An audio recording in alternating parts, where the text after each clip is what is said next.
Kinsay labor nimo is mahal ang labor niya ron. Bala naghimo sa kong payag og ang ako ang igsuon. Kay brother and brother-in-law man, ang presyo, Well, libre. pila? Well, libre. May libre. Kanang 24,500 nga ako nagasto. Diha na ako gikuha ang labor. Hello. I just got back here sa Cebu City. Mga untag. Gutom ko sa biyahe. So, ito ang hisgutan.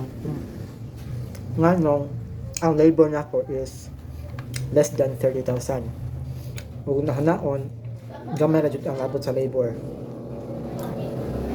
The reason why dili jud ingon nga dako ang nagasto nako sa labor, it's because